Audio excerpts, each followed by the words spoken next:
ভিক্ষুক রাস্তা দিয়া যায় আর জমিদারের পুত্রবধূও যায়। একজন সামনের থেকে আসতেছে, একজন সামনের দিকে যাইতেছে। দুইজনের ক্রসিং এর সময় ভিক্ষুকের গায়ের কাদা জমিদারের পুত্রবধূর গায়ে লেগে গেছে। সে দুনিয়া আন্ধার করে ফেলছে, স্বামীকে টাইকা নিয়ে আসছে, বলছে ভিক্ষুক আমার কাপড় নষ্ট করে দিছে। সে শুধু ভিক্ষুক ছিল না, বৃদ্ধ ছিল। বৃদ্ধ ছিল না শুধু, জীর্ণ ছিল, শীর্ণ ছিল, শরীরে কাপড় ছিল না, ফাটা কাপড় ছিল, পায়ে জুতা ছিল না, পেটে ভাত ছিল না।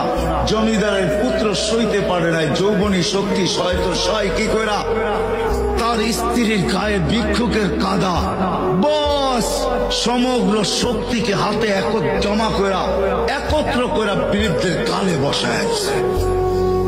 বৃদ্ধ কিচ্ছু বলে নাই, শুধু উপরের দিকে তাকায় দুই তিনটা শব্দ উচ্চারণ করছেন। শব্দগুলা হলো ইয়া মাল্লাহ তারা হলো ওয়ুন, ও আল্লাহ চোখে দেখা যায় না, ও তারা কুল্লা শাই তুই সব দেখিস, ফারা তারা মা বি তুই কি দেখিস না আমার সাথে কি ঘটতেছে, এটা কি দেখিস না? বলতে দেরি যুবক, মরতে দেরি হয় না। জমিদার চলে আসছে, প্রতিশোধ নিবে। বৃদ্ধের একদিকে মুচকি হাসি, একদিকে বলতেছে প্রেমের খেলা এমনই হয়। জিজ্ঞাসা করছে কিসের প্রেমের খেলা রে?